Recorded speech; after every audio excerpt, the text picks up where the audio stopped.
함께 나눠드린 유익을 감사해요. 깨닫지 못했었는데 찬양하면서 11월 월성예배를 하나님께 드립니다. 감사해요. 깨닫지 못했었는데 내가 얼마나 소중한 존재라는 걸 태초부터 지금까지 하나님의 사랑이 항상 날 향하고 있었다는 것 고마워요. 그 사랑을 가르쳐준 당신께 주께서 허락하신 당신께 그리스도의 사랑으로 섬기며 이제 나도 세상에 전하리라. 당신은 사랑받기 위해 그리고 이 사랑 전하기 위해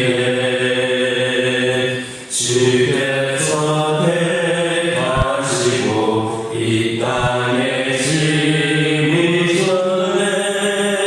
또 하나의 열매 감사해요. 깨닫지 못했었는데 감사해요. 깨닫지 못했었는데 내가 얼마나 소중한 존재라는 걸 태초부터 지금까지 하나님의 사랑은 항상 날 향하고 있었다는 것 고마워요. 그 사랑을 가르쳐준 당신께 주께서 하신 당신께 그리스도의 사랑으로 너를 섬기며 이제 나도 세상에 전하리라. 당신은 사랑받기 위해 그리고 그 사랑 전하기 위해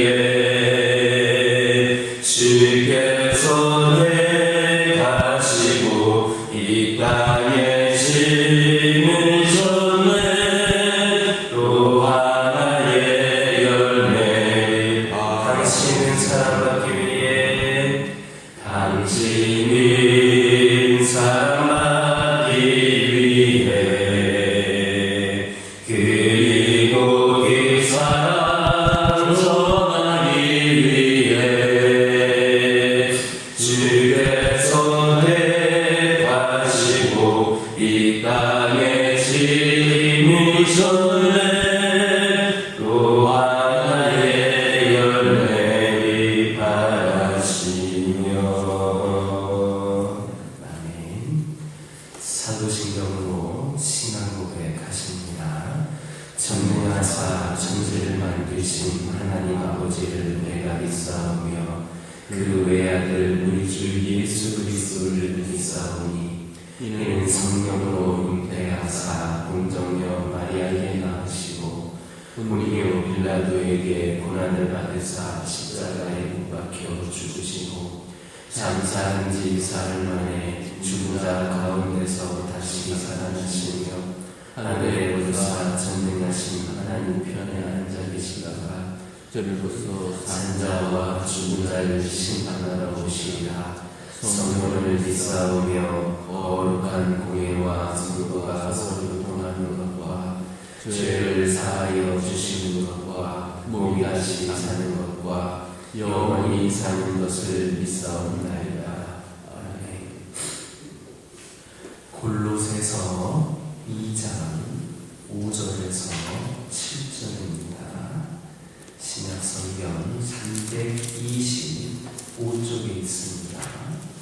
골로새서 2장 5절에서 7절입니다.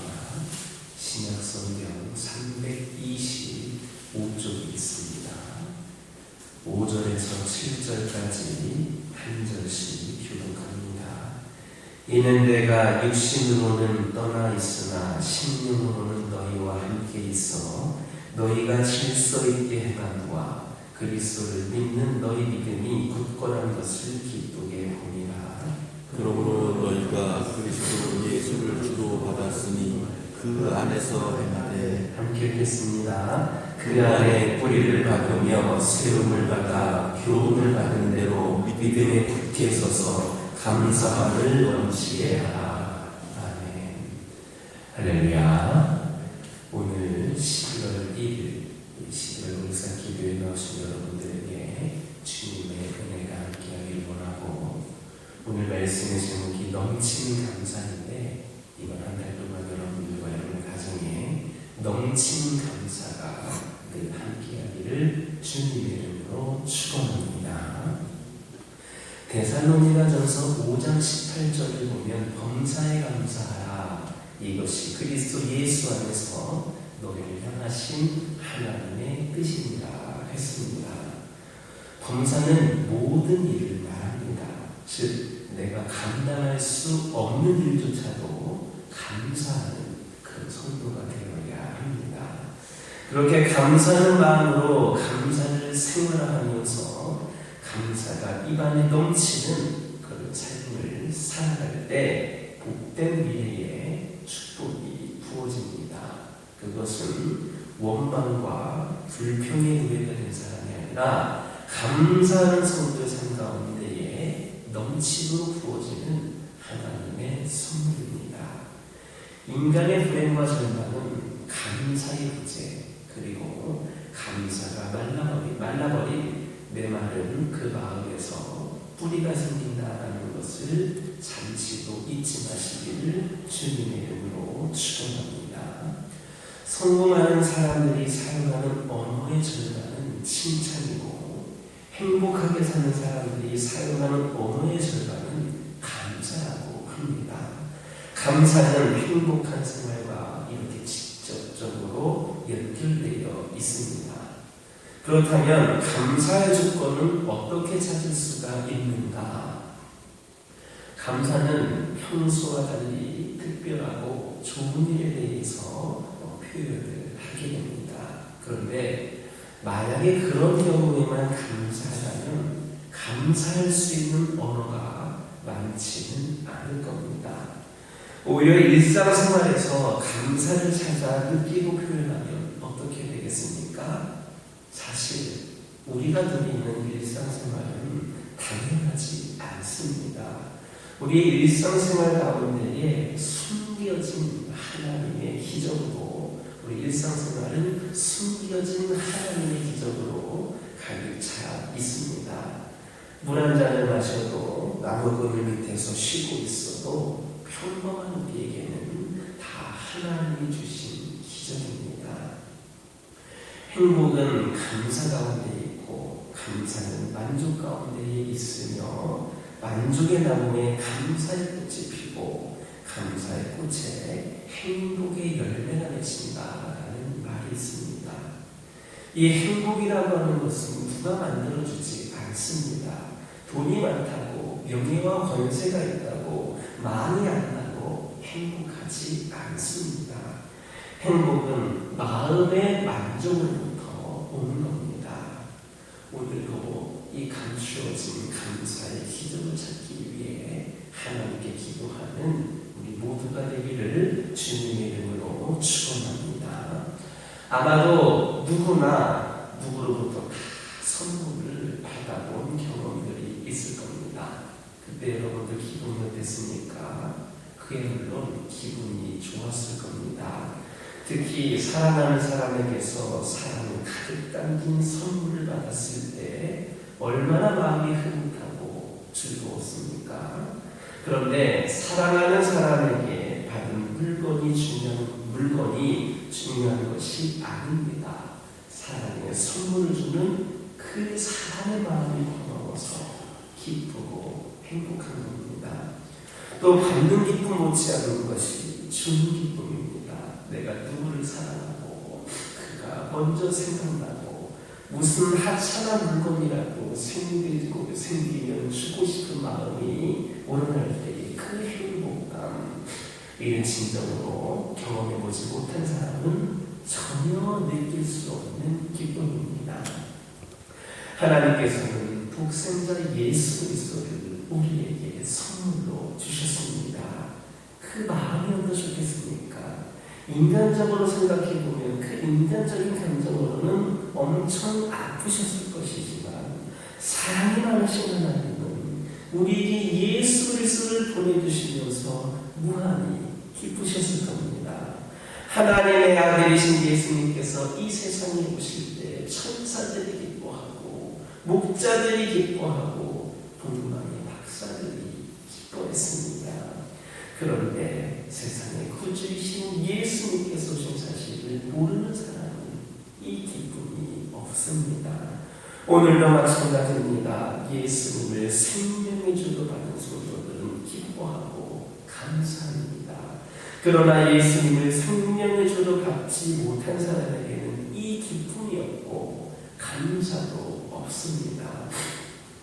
오늘 여기 계신 여러분들에게는 하나님의 자녀가 된 기쁨이 있습니까? 예수님을 주님으로 모신 행복감이 있습니까? 그러면 하나님께 감사하시기 바랍니다. 주님께 감사의 찬양과 영광을 돌리시기 바랍니다. 기쁨과 행복, 감사와 찬양은 지어서는 못합니다. 마음속에서부터 우러나와야 가능합니다. 만약에 진정한 기쁨이나 행복이나 감사가 없는데 억지로 마지못해서 하는 사람이 있다면 그는 위선자입니다. 그런 사람을 만나면 괜히 닭살이 돋고 비위가 살아나고 합니다. 그러나 우리 주님은 진실한 사람을 기뻐하십니다.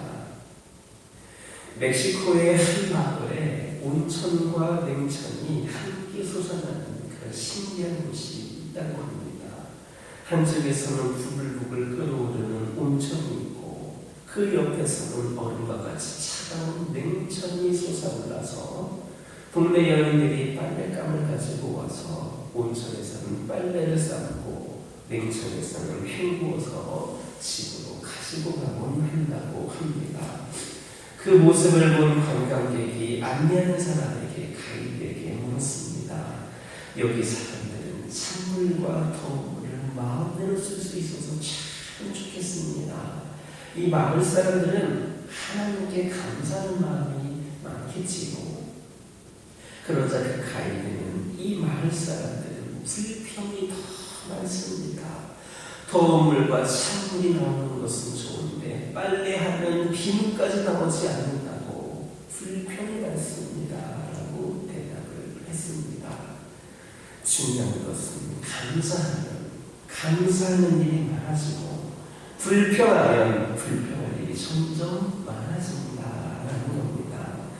여러분에게 그리스도 예수를 주님으로 모신 그 기쁨이 있습니까? 기쁨이 있으면 기쁜 마음으로 아멘 하시기를 바랍니다. 여러분에게 그리스도 예수를 주로 받은 행복이 있습니까? 행복이 있으면 행복한 마음으로 아멘 하시기 바랍니다. 여러분에게 그리스도 예수를 주로 받은 감사가 있습니까? 감사가 있으면 아멘 하시기 바랍니다. 영원한 기쁨과 행복과 감사가 우리에게 풍성하게 넘치도록 하나님께 기도하시기를 주님의 이름으로 축원합니다. 그렇다면 그리스도 예수를 주로 받는 성도는 어떻게 살아야 되는가? 오늘 본문 6절은 그러므로라는 말씀으로 시작을 합니다. 이 말씀은 아주 중요한 뜻을 담고 있습니다. 사도 바울이 골로새 교회 성도를 사랑했습니다.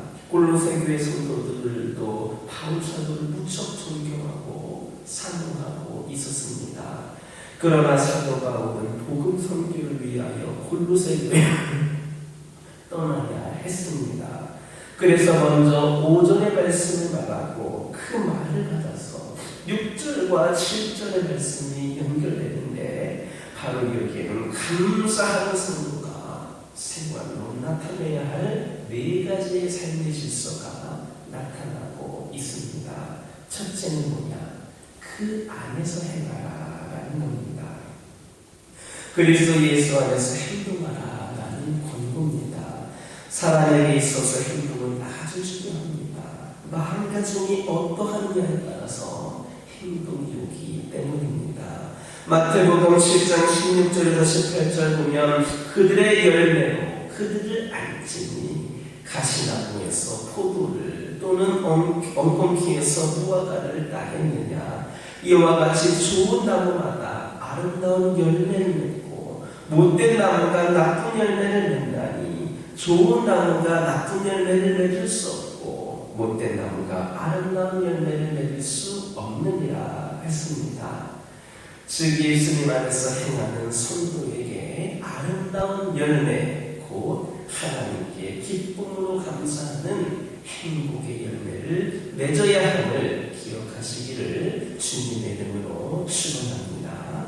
두 번째로 그 안에서 뿌리를 박으라. 첫 번째는 그 안에서 행하라고, 두 번째는 그 안에서 뿌리를 박으라라는 겁니다. 이 말씀은 삶의 기초를 예수님께 두고 예수 중심으로 살라라는 교훈입니다. 사람이 중심이 흔들리면 넘어지기 쉽습니다. 중심을 세상에 둔 사람은 세상으로 넘어집니다. 그러나 중심을 예수님에게 둔 성도는 넘어져도 예수님께로 넘어집니다.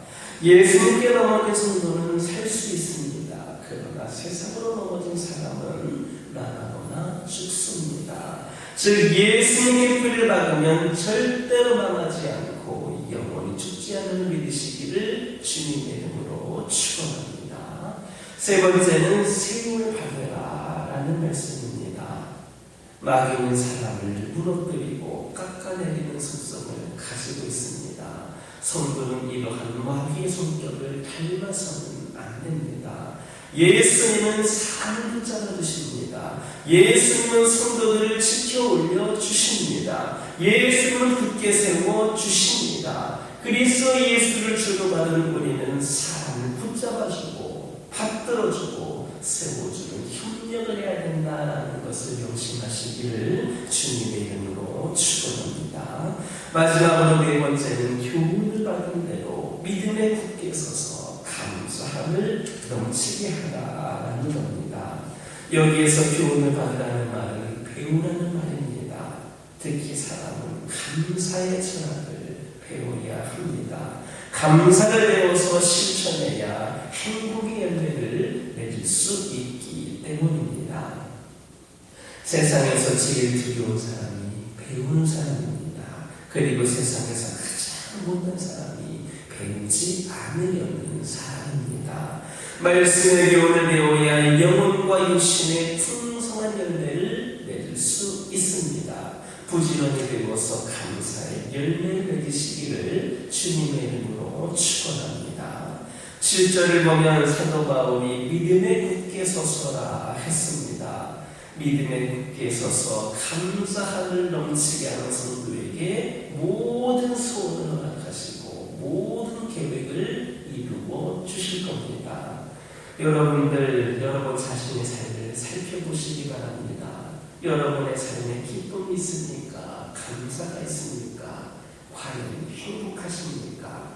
만약 없다면 그 이유는 뭡니까? 그리스도 예수를 진정 주님으로 모셨습니까? 성도는 하나님께서 주시는 최고의 선물을 받아야 됩니다. 하나님의 아들이신 그리스도 예수를 영접하고 믿어야 합니다. 그래야 기쁨과 감사와 행복이 있음을 깨닫는, 그렇게 깨달음을 경험하는 이번 한 달 되시는 저와 여러분 되기를 주님의 이름으로 축원합니다. 기도하겠습니다. 사랑의 하나님, 저희들 가운데에 넘치는 감사가 있기를 원합니다. 이를 위하여서 저희들 주 안에서 행하는 자들 되게 하여 주시고 주 안에서 뿌리를 받게 하여 주시고 주 안에서 세움 받게 하여 주시고 교훈 받은 대로 믿음에 굳게 서서 감사히 넘치는 삶을 살게 하여 주옵소서. 저희 가운데에 진정한 삶의 기쁨이 있는지를 돌아보기를 원합니다. 감사가 있는지를 돌아보기를 원합니다. 우리가 정말 행복한 날을 돌아보기를 원합니다. 우리가 진정 주 예수 그리스도를 모심으로 삶의 기쁨과 감사와 행복이 넘치는 그런 삶을 살 수 있도록 인도하여 주시옵소서. 아버지 하나님, 이 시간 기도하기를 원합니다. 저희들 가운데 두려움이 있습니까? 기도 제목도 있습니까? 아버지 하나님, 이 저희들에게 가장 중요한 것은 내가 기도해야 되는 것, 누가 기도해주기보다 내가 기도해야 된다는 것을 기억하게 하여 주시고 이번 한 달도 우리가 기도하는 자들 되게 하여 주옵소서. 어려움 있을 때, 두려움 있을 때에 주님께 나아갈 수 있는 자들 되게 하여 주시옵소서. 주님께서 구하신다, 주님께서 응답하신다 외칠 수 있는 저희들 되게 하여 주시옵소서. 나는 기도하지 않고 기도 부통만 하는 자들이 되지 않게 하여 주시옵소서. 아버지는 믿음이 더욱더 잘할 수 있도록 인도하여 주시고 기도에 많은 시간을 쏟을 수 있는 자들 되게 하여 주시옵소서. 아버지 하나님, 주님을 바라보면 우리가 세상 살아가는 데를 승리하며 두렵지 않음을 고백합니다. 주님을 전적으로 신뢰하는 주님 모두가 되게 하여 주시옵소서. 아버지 하나님, 절대로 저희 세상 살아가는데 조금도 믿음 가운데 흔들리지 않게 하여 주시고 주님의 선하심을 믿고 주님을 신뢰하며 모든 것이 주님께 선하게 계시는 대로 아름답게 해결하실 것을 믿고 믿음으로 의지하며 나아가는 저희 모두가 되게 하여 주시옵소서. 아버지 하나님, 그리하여서 11월 한 달을 시작하는 저희들 모두에게 아버지 하나님, 이번 한 달도 하나님의 은혜가 가득하기를 원합니다. 11월 한 달 저희 가정들이 더욱더 풍성한 은혜 가운데 살아가게 하여 주시고 하루들이 치유되고 회복이 되는 놀라운 역사가 있기를 원하오니 아버지 하나님, 함께하여 주시옵소서. 이 교회가 이번 한 달 결실의 달을 맞이하여서 풍성한 은혜를 경험하고 풍성한 사역을 감당하는 귀한 교회가 되게 하여 주시고 응답에도 분당한 풍성한 결실이 있는 우리 교회가 되게 하여 주시옵소서. 아버지 하나님, 기도드리기를 원합니다. 이 시간 간절히 기도드리기를 원하는 것은 아버지 하나님, 저희 교회가 더욱더 받은 은혜만큼 더욱더 섬기고 나갈 수 있는 교회가 되게 하여 주시옵소서. 이들의 고통을 싸매어주고 비를 씌워주며 오늘 이 시대에 선한 영향을 끼치는 사랑과 섬김의 공동체가 되게 하여 주시옵소서. 아버지 하나님, 태국당의 섬기고 얼마 남지 않았습니다. 함께 하여 주시옵소서. 준비하는 모든 아버지 하나님 영혼들에게 영광에게 강건함을 하여 주시고 최고의 컨디션으로 최고의 준비된 상황으로 아버지 하나님, 귀한 사명을 감당할 수 있도록 인도하여 주시옵소서. 악한 영 폭하지 않게 하여 주시옵소서. 모든 일정이 안전하고 순조롭게 진행되게 하여 주시고 가는 곳마다 가는 모든 시간 순간순간마다 성령의 물기를 경험할 수 있는 은혜 시간을 되게 하여 주시옵소서. 남아있는 성도들, 보낸 성도들로서의 사명 감당케 하여 주시고 교회를 평안을 알아가게 하여 주시고 늘 함께 하여 주시옵소서. 아버지 하나님, 지금 기도드리기를 원합니다. 이 시간 여러 가지 기도를 보내들고 나온 기도드렸습니다. 이 시간 기도할 때 모두 감당되어지는 놀라운 역사에 기록하여 주시고 오늘도 이번 한 달도 주 안에서 주의 말씀으로 살아가는 저희 모두가 되게 하여 주시옵소서. 예수님의 이름으로 기도드립니다. 아멘.